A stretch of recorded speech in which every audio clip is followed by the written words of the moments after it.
Hey guys, welcome back to day 9. Day 9. So today we're going to be doing a snow effect in Fusion. So the Fusion page inside DaVinci Resolve. And we're going to use the footage that we shot yesterday with the camera in the snow scene when we went on that kind of like snowy hike in day 8. Yeah, we're going to grab that. We're going to put a Fusion snow effect on it to kind of add to it. I kind of want to add to this sequence and kind of edit this sequence as I go throughout the 21 days. So I'm going to do this for a couple days probably. We'll be on this sequence kind of doing some editing. So I really want to add a snow effect to this. I've already done some really cool effects on one of my clips. I might add it to just a couple of clips. I'm thinking I don't want to add it to all of them. So I've already did it on one and I did a special thing with that one. So stick around in the end for that. But the one right here that we're about to work on, I haven't done a whole lot on that clip yet. So I haven't done anything on that clip yet. So we're going to jump right in and do that one for the basics, and then we'll go into the more advanced stuff after that. That I kind of combined some things from previous days in that extra clip. So the two individuals I got this from was something blue hour, and he'll be in the description, and then also Jamie Finn will also be in the description. So those are the two people I kind of got the idea, or I already had the idea of snow, but then I was like, how do you do that? Like where, like I didn't know there was a template for it, which I'll show you guys in a sec here. So we're gonna pop it right into DaVinci Resolve. I'm going to go into our right hand corner. I'm gonna switch myself over in a sec here. So when we're on the timeline, you have a clip. We have this clip right here. We're gonna hit disable. So that's gonna be, or you can hit disable for the clip above it. Sorry, I'm getting ahead of myself. So like we have a clip and it's like this, and then we want to jump into Fusion. It's gonna grab this top clip. So what we want to do is we want to hit disable on this one, and then we can jump into Fusion right here. So just to make sure that's clear. But we are on the top layer anyways, so we don't need to do that. We're gonna hit Fusion. We're gonna pop into here. We have this media in, media out, and let me just close my effects so we can kind of walk through it. Okay, so now we are in Fusion. We've got the clip in here. We're gonna hit effects. We're gonna go into templates, and you're gonna go into Fusion templates and particles. So this is a particle, and or like a whole particle sequence, more like. We're gonna hit snow, and then it's gonna give us our particle sequence. So I'll probably do particles another day because I actually need more experience with particles. I know very little about particles. All I know is that like particles, they kind of go with like the 3D space essentially, and you have to have like a particle render, a particle emitter, and then you can add all these other particle things. Those are the parts I don't quite understand. So yeah, well, we'll dive into those a little bit further. I was kind of playing with these earlier, so I already have a little bit of an idea, but I could have a better idea of that too. So let's jump right in, hit our media, and let me actually switch over to the other side. Make that mistake. There we go. And then we're gonna hit our media, and we're gonna go merge. Create a merge node, okay? So super simple so far. We're gonna drag this right into there. Okay, that little box is actually our area. We're gonna need to size that up, but first I want to make sure we can see the particles. So we're gonna hit number. We're gonna crank that up. Nothing's happened. What the heck? Okay, they're just really small. Trust me, they're there. You just can't see them on YouTube with the compression. All right, we're gonna go into render 3D. After that, you're gonna go to image. And we're going to click on these little dots. See, we're at 4K basically, so 3840 by 2160. So we need to be at that size. We're at 1280 by 720 with our snowflakes. So we need to make sure that is the proper size. So we got to make sure that that is all correct in Fusion. So you got to make sure your sizes match, right? So then we're going to increase the number a little more. I want some more snowflakes. More snowflakes. Okay, so now we should see snowflakes in our image. Hopefully this plays back. Maybe. It's really slow. But as you can see, it just kind of moves across the camera. I'm not a huge fan of that. There are a couple things we could do.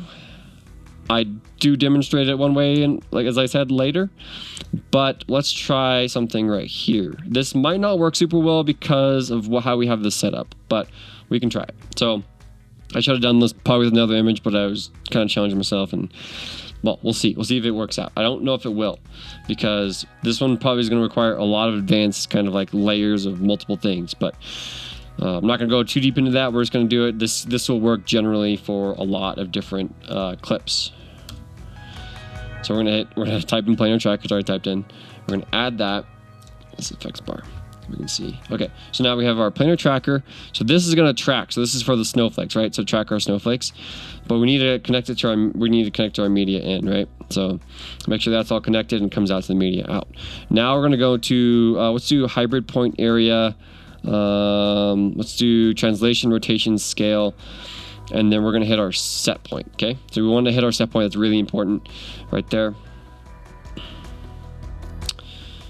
Wonder, does she step into that? So we need something that's kind of like easily trackable the whole time. I'm kind of like right in this area. I feel like it's a good point. Maybe. Let's go.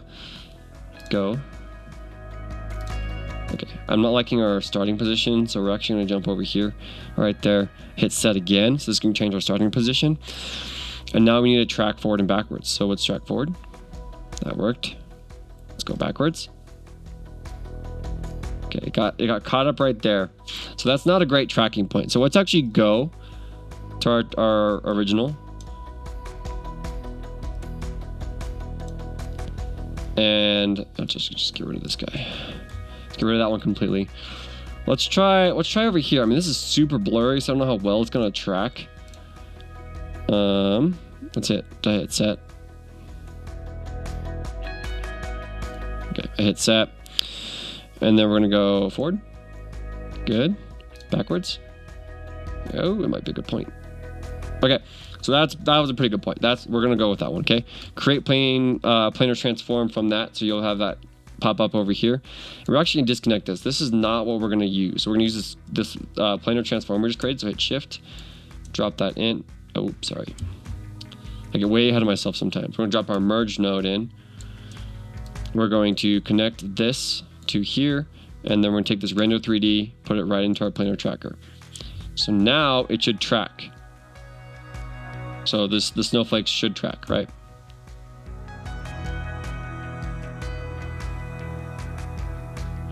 And I bet you there's some settings we could adjust to make them kind of fade as like walk into them, or we can maybe change the direction, like the Z direction. If we go into here, I think we can potentially change this. Just drop that down, so maybe the snowflakes will come at us now.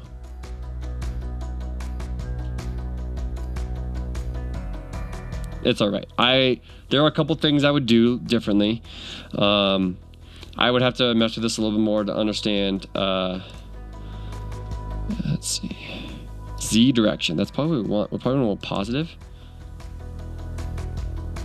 So you just gotta play with these and kind of see what they do. If your computer can play it back, honestly. Probably should have dropped my timeline resolution down to 1080p. It would have given me a better shot. So it looks all right. I mean, this is not great. I feel like it could be better. I probably could make the snowflakes a little bit bigger too. But let me show you guys what I did in another example here. So let's pop back out to our timeline. I'm gonna go over to my other clip I was editing. I don't know if you guys are gonna be able to see it. I'm gonna have to export these and probably play them back. So we're gonna play it real quick.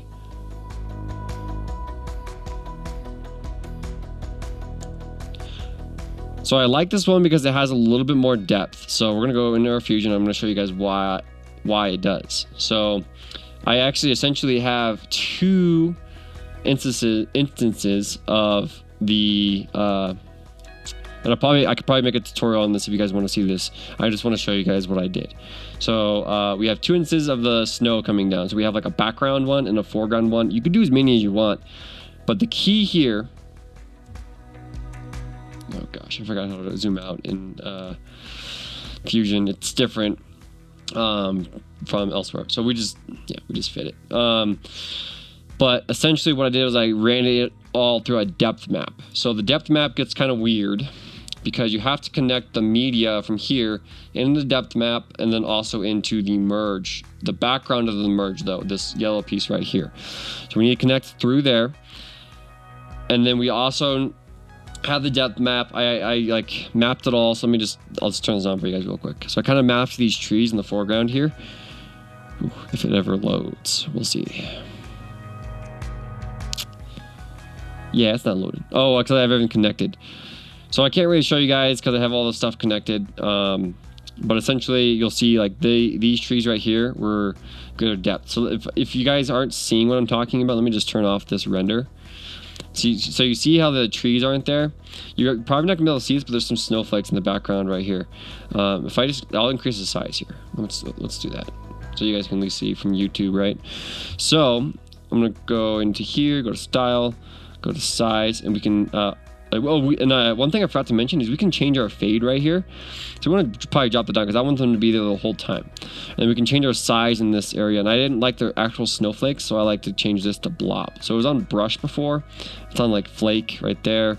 So I just changed that to blob. I think it looks more realistic with the snowflakes. And then let's just ramp the size up so you guys can at least see it. See where like it's hitting right there? So that's just kind of like the use of the depth map. So the depth map copped this tree right here a little bit, but that's all right because it's not gonna. If you wanted to, you could potentially do 3 layers, but that's a lot. So we're gonna do the size right there, lower that down just a touch, and then we're gonna re-enable my foreground layer, which I made them a little bit smaller because I made them a little bigger. Sorry, but now they're about the same size. So we're actually gonna go in here and just increase the size on these. Ooh, which one is it now? I'm all confused. So that one's plugged in the depth map. This one is not. This is our foreground. We're gonna go size just a little bigger. So now it gives, I feel like, a little bit more realistic vibe with the depth map. So I finally found a use for the depth map, right? So it plays back super slow. You can't really play it back. You probably want a nice GPU for this. I mean, this is a really nice Mac Pro, but I think we need something with a little bit nicer GPU, like a PC. But yeah, that's the video for today. I hope you guys enjoyed. Just messing around with it just a little bit. I'll export these so you guys can see them a little better, as you guys have already seen, and then I'll put it on the end too with both clips there, so you guys can kind of compare the one with the depth map versus the one without. I mean, one's a scene and one's like a nature scene and one's like my wife walking. This is something that I probably wouldn't want to spend a whole lot of time unless it really added to the image, because it took a good amount of time, and like it just bogs down the computer. I mean, I'm already thinking about like I need to get a nice GPU if I'm gonna start doing more of this kind of stuff. Something maybe like an external GPU or something like that. Or yeah, I mean, I have my PC back there, but it was just running creating proxies right now. So for the wedding. So yeah, I mean, I'm not gonna also use this because it's portable, right? So I can have it right on the desk here. But yeah, that's the snow effect. I hope you guys enjoyed. Make sure you guys like, subscribe if you enjoyed. It's been interesting seeing my numbers kind of go up a little bit after I started all this. So it's kind of cool. I like day-to-day, kind of like a couple. And I really thank you guys for subscribing and all that. It's really appreciated. So, and I know this isn't like super educational stuff, and maybe you guys are learning stuff as I'm learning stuff. This is kind of like me documenting everything, the stuff I'm learning from the challenge. But I will start potentially making some tutorials of stuff I understand pretty well after this 21 days. So yeah, stay tuned for that. I'll see you guys later. Thanks. Bye.